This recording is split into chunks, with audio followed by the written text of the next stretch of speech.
Okay, today, Matthew chapter 8, verses 18. Very short little passage we're doing today, but there again, it's a lot of information, a lot of bases to cover. I asked a person who knows about such things what a good sermon consists of, and my problem is when I read the Bible, there's so much information, all right, that I have a hard time deciding what points that I want to talk about when I'm talking with you guys about it, when I'm teaching. And there is a thing called a 3-point sermon, which, I'm a mechanic. I don't know about 3-point messages, but basically you want to try to take, the main 3 points of the sermon and wrap it up. And I know I'm having a hard time doing that. So just thanks everyone for bearing with me. But I'm going to read this, okay? Verses 18 to 22. It's called The Cost of Following Jesus. When Jesus saw the crowd around him, he gave orders to cross to the other side of the lake. Then a teacher of the law came to him and said, "Teacher, I will follow you wherever you go." Jesus replied, "Foxes have holes and birds have nests, but the Son of Man has no place to lay his head." Another disciple said to him, "Lord, first let me go and bury my father." But Jesus told him, "Follow me and let the dead bury their own dead." Now, I have always wondered about that verse 22, where he said, "Let the dead bury their own dead." So I'm glad that, I got to study it a little bit more, because I didn't know what that meant. I thought maybe the people who didn't know God were spiritually dead, and, maybe he was telling this, say, let the spiritually dead people bury the spiritual. I didn't know. But anyways. So, verse 18, the cost of following Jesus. Here Jesus saw the crowds around him. He saw that they were getting very large, and he decided to move to another area. Okay? It's said in other places in Scripture that he came, to teach and preach to all sorts of people and many multitudes of people. So he can't just stick around and keep preaching over and over and over to the same people. So when the crowds got too big at this specific place, he moved on. All right? And here we have an account of two different men that told Jesus that they were going to follow him. All right? Now, this is just an account of two men. There may have been more men that said they were going to follow him, but what's neat about this is an account of two men that's kind of polar opposites. All right? They wanted to follow him. One of these men was already a disciple. And one of the men was a teacher of the law. And a teacher of the law, we know, is a scribe, a Pharisee, somebody that's, they've been doing this for like most of their life.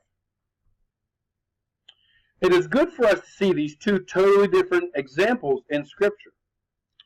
This is an account of two men who seem to desire to follow Christ, and we can see two totally different specimens of the hindrance by which many are kept from following Christ and cleaving to him.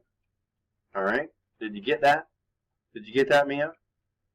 We can see here two different examples of the hindrances that keep many people from following Christ. The teacher of the law came to Jesus first. All right? We see that he has. We see how hasty. I'm sorry, I wrote hasty, and my A looked like a U. It looked like husty. I was like, husty.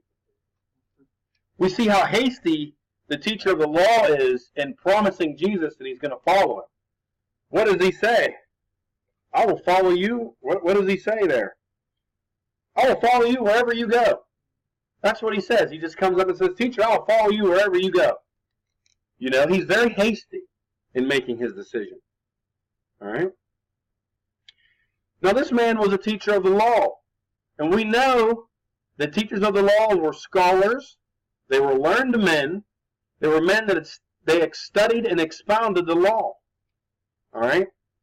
Generally, think about this. We find the teachers of the law to be men of no good character. All right? When Scripture, when you always hear about Sadducees and the Pharisees and the scribes, what are those guys always doing? They're trying to lock Jesus up. They're trying to get people to kill him. They're going against him around every corner, right? So here we got one coming to Jesus and just hastily saying, I'm going to follow you wherever you go. All right? This man came to Christ by his own will. All right? From what we can see in Scripture, we see that this man came to Christ on his own. Okay? Nobody was asking this man to follow Jesus. Nobody was telling him, hey, you should follow Jesus. Nobody was trying to recruit this man. Christ wasn't trying to recruit this man, but he still came. And then the man said he will follow Christ wherever he goes. Now we see in verse 20, Jesus tried the man's forwardness. All right? Jesus tested the man's forwardness, letting the man know that there are prices in following Christ. And we see that Jesus tell him that the man must, or we see Jesus tell him that he uses this little story, this little example. The foxes have holes to live in, and birds have nests to sleep in. But the Son of Man has no place to lay his head. Jesus has no place to lay his head. All right? Because Jesus came to this earth poor. Okay? He came not as a rich man, but as a poor man. All right, now, if Jesus has no way to, we have to think about this logically. Let's break it down real quick. Foxes have holes that God supplied for them to live in. Birds have nests that God supplied for them to live in. All right? So, we need, how do I want to say this? We need to trust in God for where we're going to sleep, where we're going to lay our head. Jesus had no place to lay his head, but he had faith in God to supply him with whatever he needed, right?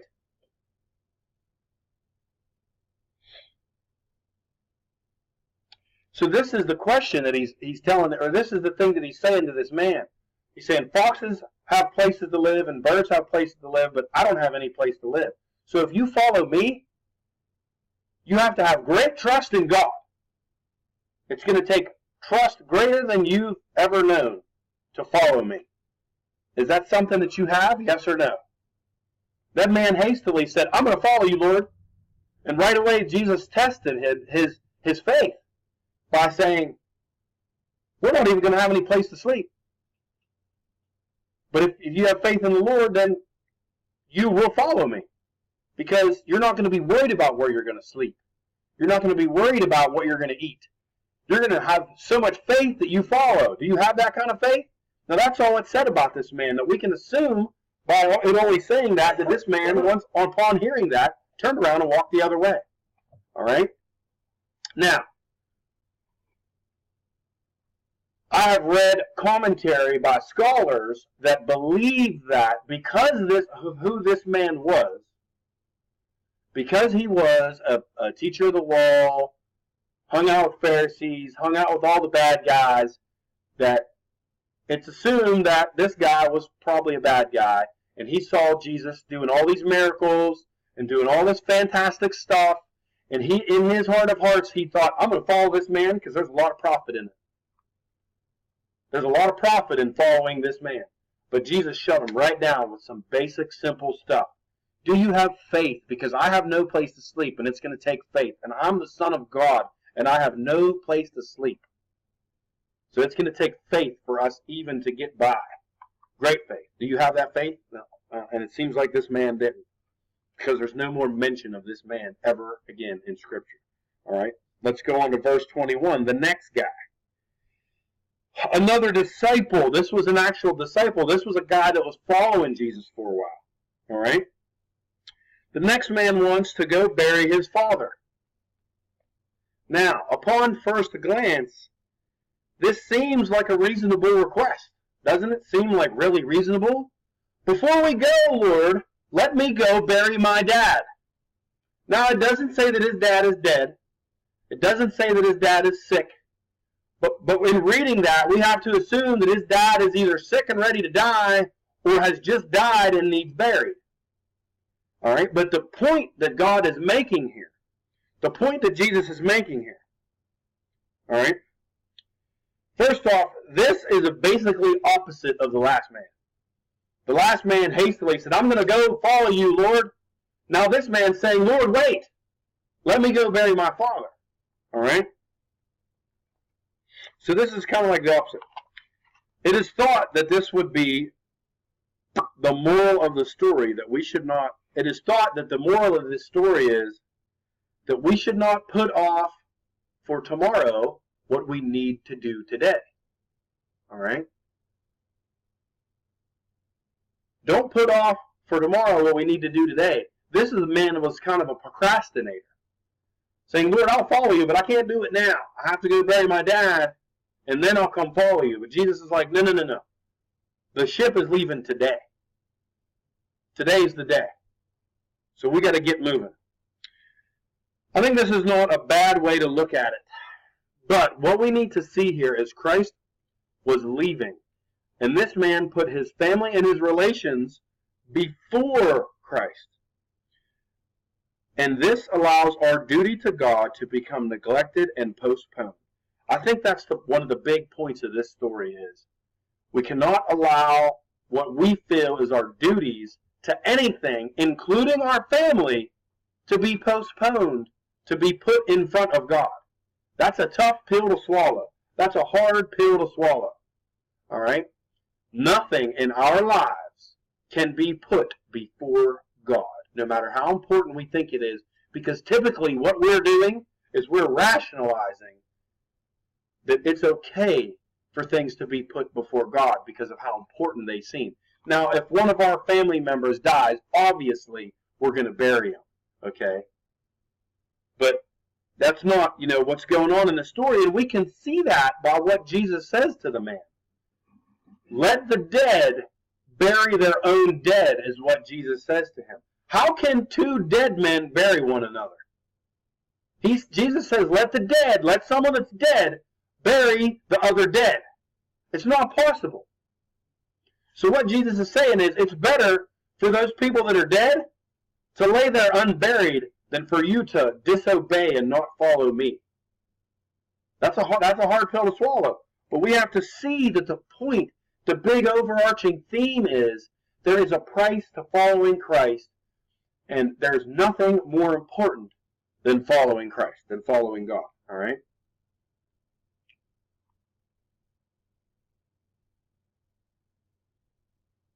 Our duty to God cannot be neglected or postponed. Here we see Christ lay this man's excuse aside and show it is insufficient. Jesus is saying, your excuse of why you cannot come here and now is insufficient. All right? He says, let one dead man bury the other dead man. In other words, he's saying to let two dead men lie unburied so that the service of Christ is not neglected. We can look in Luke and see where Jesus said, that we're to love our parents less than we love God. We're to not love our parents more than we love God. So this is one of these little glimpses in Scripture that's saying, God is saying, I am to be the most important thing in your life. The number one thing in your life. Family, friends, riches, nothing is to come before me. That's why Scripture talks about all these things as false gods. It's so easy for people. Jesus says, oh, these people worship their knowledge, or they worship their money, or whatever, their statue in society. You know, that's their God. And our God is a jealous God. He does not want any gods before him. And this is two very super basic examples. You know what I mean? But I've always wondered what that said. Let the dead bury their own dead. And this is, you know, the commentary I read on this was Matthew Henry. And this is the way he broke it down, saying, can a dead man bury another dead man? No. In this case, that means those men aren't going to get buried. Come follow me instead, because I'm leaving now. The train is leaving now. That's how important it is. That's how imperative it is to say right here and now, every day in your lives, I will follow God. I will trust in God. It is that important. All right? Now, we're to make practical decisions every day, and I don't think that the Lord would put any one of us in this position. I don't know that, but, you know, this is an extreme example. Jesus uses some extreme examples. Any questions or comments?